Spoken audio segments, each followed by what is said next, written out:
Hello friends, my name is ManifesDough, and today we're going to get right back into our SlimeFun tutorial series. Today we're going to be looking at ancient altars and ancient runes. Before we get into this, I'd like to ask you to please check the subscribe button. It only takes 2 seconds to do. It's completely free. You can always unsubscribe later, and it helps me out a ton. Thank you so much, and let's get into it. Alright, so our ancient altar is another way of crafting things in SlimeFun. It'll be notated with the enchantment table in our crafting recipe in our SlimeFun guide. How do we make an ancient altar? So first off, we're going to need an ancient altar and 8 ancient pedestals. The way we get that is we just go into our magical items and we'll see our ancient pedestals. Now for ancient pedestals, we just need 4 obsidian for 4 pedestals, 2 8-karat gold ingots, and 1 piece of stone. So in total, you're going to need 8 obsidian, 4 pieces of 8-karat gold, and 2 pieces of stone. That's all in your magic workbench, which is this one right here. And I also suggest having a magic workbench nearby your ancient altar, as it speeds things up a lot since you're going to be using them in tandem oftentimes. And your ancient altar in your magical gadgets right here. And it only takes an enchantment table, 2 magical lumps tier 3, 2 obsidian, and 2 8-karat gold in your magic workbench. So like I said, I trust you guys to be able to read crafting recipes and execute on them as they are in the book at this point. However, the ancient altar is a bit tricky because it doesn't really specify how those blocks are supposed to be laid out. So, your ancient altar is in the middle, and the ancient pedestals are 2 blocks away and 1 block diagonal. So, this one is 2 blocks away, this one's 1 block diagonal, this one's 2 blocks away, 1 block diagonal, 2 blocks away, 1 block diagonal, 2 blocks away, 1 block diagonal. You get the idea. Now, how do we use an ancient altar? So let's take a look at one of our crafting recipes. We're going to go to our magical items and click on one of the runes, the blank rune. So the blank rune is crafted with the ancient altar. It takes 4 pieces of stone, 4 magical lumps of tier 1, and 1 obsidian. Now, the thing in the middle is what we call our catalyst. It's what we're going to be using on the ancient altar itself. The things around it go in the ancient pedestals. So there's 2 ways we can look at this. We can look at it from here and say, okay, these 3 are going to be our left side of our crafting table. These 3 are our right side of our crafting table. And the top and bottom are the top and bottom middles. Or we can just say, okay, we're going to start with our stone, pick any one of these, and just work our way around sequentially while working our way sequentially around the ancient pedestals. So let's see how we do that. We've got our 4 stone, our 4 magical lumps, and our obsidian, just as we need for our blank rune recipe. And I'm going to do it the sequential way. So we're going to just go, as we see here, it just alternates between stone and magical lumps. So stone, magical lump, stone, magical lump, stone, magical lump, stone, magical lump. And now that we have all of those in there, what we're going to want to do is we're going to right click with our obsidian. And slowly but surely, it's going to suck up every single one of those items.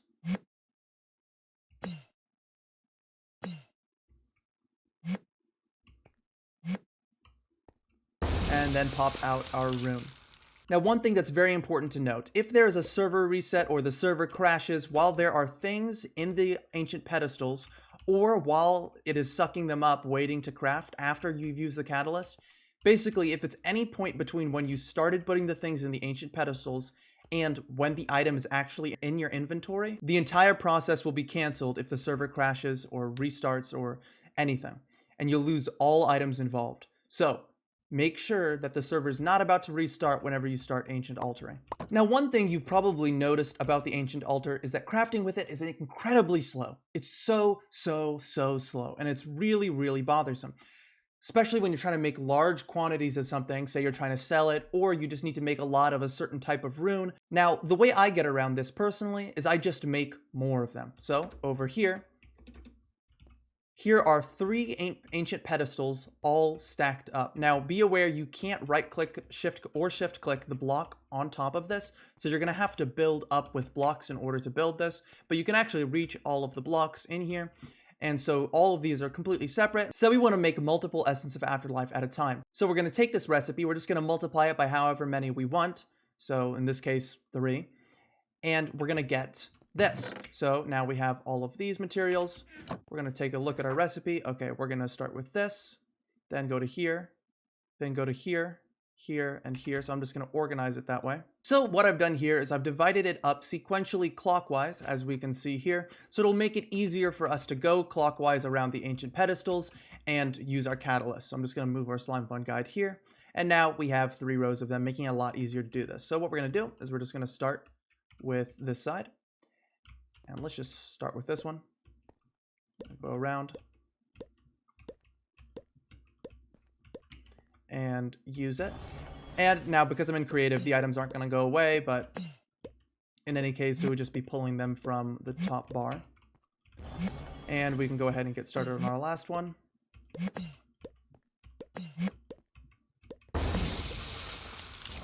And now we have a continuous crafting cycle. We don't have to wait for every single time we're trying to do something with an ancient altar. So just to point out the elephant in the room, all this stuff, they're not for this video, they're actually for the next video, our talismans video. A lot of the material of this tutorial is building up to some of the skills we're going to need in order to make our talismans. But right now, we're just going to cover our runes. So these are all of our runes. We have 11 different types of runes. 8 of our runes aren't actually useful on their own. They're intermediary crafting components. So that means you're using them in order to craft some other final product. 3 of them, however, our ancient rule of soulbound, our ancient rune of enchantment, and our ancient rune of villagers actually have functions of their own. The soulbound ancient rune takes an item that doesn't have the soulbound effect and applies the soulbound effect to it, meaning that no matter how many times you die with it, it'll still appear in your inventory. Now, this doesn't mean the item can't break. If the item breaks, or say burns in lava because you dropped it in lava, or burns in fire, or is blown up, any other means of destroying the item, it will still be destroyed. However, the soul binding ancient rune will make it so that if you die, it won't drop. So if you die in lava, the item's not going to burn in lava because it'll still be in your inventory. The ancient rune of enchantment applies a random enchantment to any item. So you just drop it on an item and it'll apply it with a random enchantment. The ancient rune of villagers is actually super interesting. So the way villagers work normally is once you trade with them, they will never lose their profession. You can destroy their job block, you can turn them into a zombie and cure them. No matter what, they're not going to lose their profession and they're not going to lose their trades. So the ancient rune of villagers makes that possible. You can right-click a villager with the ancient rune of villagers and it'll completely clear it. It'll make it like it's a brand new villager. It'll clear its job and trades, and then after maybe an in-game day or 2, it'll look for a new job and then open up with new trades. Now, yes, this does completely reset the villager's experience as well. So don't expect if you have a master level Fletcher and you clear it and it becomes a librarian, don't expect it to be a master level librarian. You're gonna have to trade up again. So now let's review the crafting materials for all of these runes. Now I'm not going to cover each one of these runes in detail because that would be kind of over-explaining for not really a purpose. However, they all use the ancient altar and almost all of them have a blank rune as their base. Also, it's important to note the quantity produced. What I'm actually going to do is I'm going to show you the total number of materials required for each one because that can kind of be hard to see in this. So that should you ever need to produce a semi-large or large quantity of these runes, it'll be easier for you to multiply the number of materials required so that you know exactly how much materials you're going to need in order to produce some set number of runes. For our blank runes, all you need are 4 stone, 4 magical lumps of tier 1 level, and an obsidian.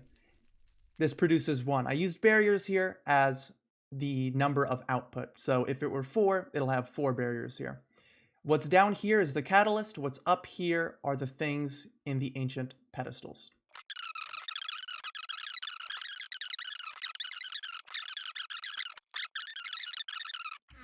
Now, those are all the ones that are kind of not super useful, except for the ancient rainbow. I mean, the ancient rune of rainbows is actually pretty useful. It's pretty cool. It actually produces all of these. So rainbow wool, rainbow glass plane, rainbow clay, and rainbow concrete. They're all really interesting. I'm actually going to show them to you right now. So here are all of our rainbow blocks.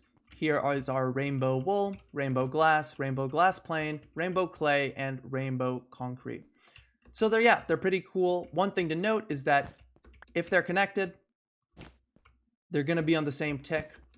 If they're not connected, they're going to be on the same tick as long as they're of the same type. So all wool on the entire server is going to be on the same tick cycle for what color they are.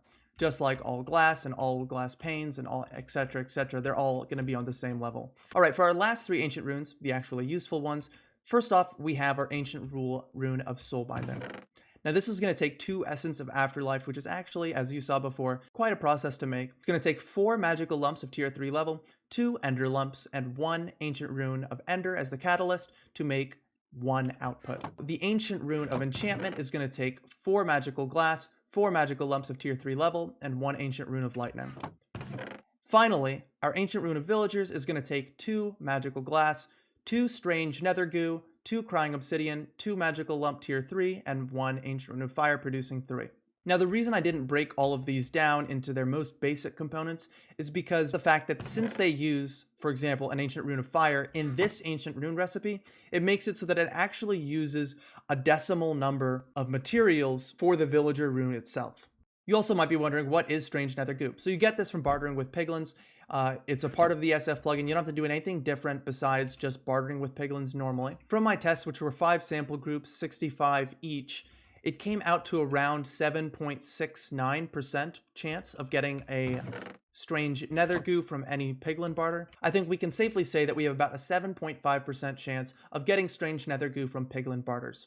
Now just some quick numbers that are going to help out when you're mass producing magical lumps and mass producing ender lumps, as I do recommend, because since you're using them for so many things, it's often nice to just have a stockpile of them ready of each tier. So in order to make 1 stack of magical lumps tier 1, you're going to need 32 nether warts in your grindstone. In order to make a stack of magical lump tier 2, you're going to need 2 stacks of nether warts in your grindstone and then put them in your enhanced crafting table, you know, like this if these were magical lumps, just as it says in the crafting recipe. To make a stack of magical lumps tier 3, you're going to need 8 stacks of nether warts. That is to say, for magical lumps tier 1, there is a 2-to-1 nether warts to lumps ratio.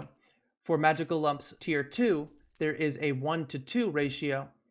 And for magical lumps tier 3, there is a 1-to-8 ratio. Now these numbers are important because for basically anything that is made with ancient altars, one of the really common things across almost all SlimeFun servers is that people will super overcharge anything that is made with an ancient altar because they know that people are too lazy or don't really know how to make things with the ancient altar. So don't get scammed. Don't buy things from people if they can be made with the ancient altar, because chances are it's going to be pretty overpriced, and they probably won't admit it. So instead, just make it yourself and save yourself a bunch of money. With ender lumps, it's the exact same ratios except with eyes of ender. So you want to go ahead and get your blaze farm and your enderman farm up and running, both of which I will have tutorials on in the next couple of weeks. There's one last thing you can actually make with the components of the ancient altars that I'm not going to be covering in the talismans video. I'm actually going to show you right now. It's called the Tome of Knowledge Sharing. So basically what this does is it takes all of the research, the SlimeFun research, all of the SlimeFun unlocks from everything in the plugin that one person has. They right-click the book, generally they've made the book as well, and then give it to someone else, and then when that player right-clicks it, it consumes the book. But it also gives that player all of the knowledge that that other player had unlocked. Here I have it in my inventory, I'm going to use it. And now it is bound to me. So I might give this to my friend.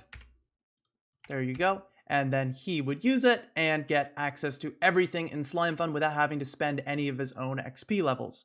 Now, that also means if he weren't my friend, for example, well, this guy who doesn't wear pants. Oh, come on, that's just homophobic. Unbelievable. I would say, no, I'm not going to give this to you. Actually, you're going to have to buy it from me for $100,000. And then he will probably say no, and then go look at how much XP it actually takes to do this. And then he's going to come back and say, okay, yes, I'll get it for $100,000. And then I get $100,000, and he is a loser. All right, we got the idea. Finally, just the last couple things I want to cover about ancient altars before we end off for today. First is our reinforced spawner. So when you're using your pickaxe of containment, if you are so using that and say your server doesn't have another way of picking up spawners, you use this. When you mine a spawner with this, you're not actually going to get a pickaxe of containment, as you might notice, because you might have done it and you might have been upset. But that's okay. I'm going to teach you how to do it right. So once you have this broken spawner of type X, you're just going to use this crafting recipe right here, reinforced spawner in magical gadgets. And using this crafting recipe, you can use the ancient altar to turn that into a reinforced spawner, which is just a regular spawner. And finally, with our ancient altar, we can actually make elytras. All right, so there are a bunch of other items that I won't have time to cover in depth, so I'm just gonna say them real quick. An infused hopper, which basically just picks up items into 7x7x7.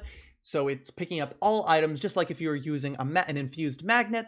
However, it's picking them up and putting them working just like a normal hopper.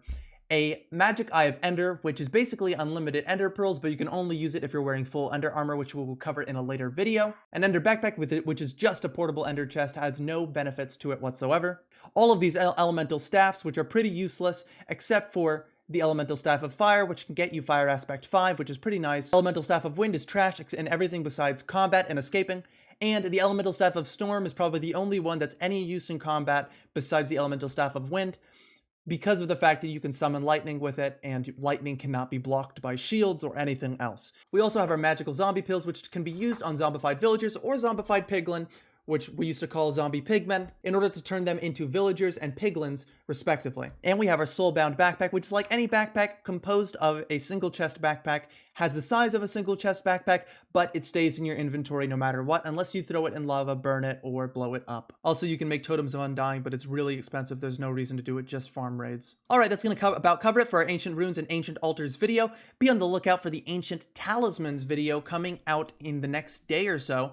It's going to be really awesome. It's going to break everything down so that no one ever gets overcharged on talismans ever again. It's going to be awesome. You're going to love it. Everyone's going to love it. Everyone's going to be happy, and it's going to be amazing. Just be excited. Be excited. Be hype. Be hype. Be hype. Okay, thank you so much for watching. If you enjoyed this video, please leave a like, and if you want to subscribe, please do. If you found this helpful, just subscribe. It's free. It doesn't make any sense. Why wouldn't you do it? Come on, subscribe already.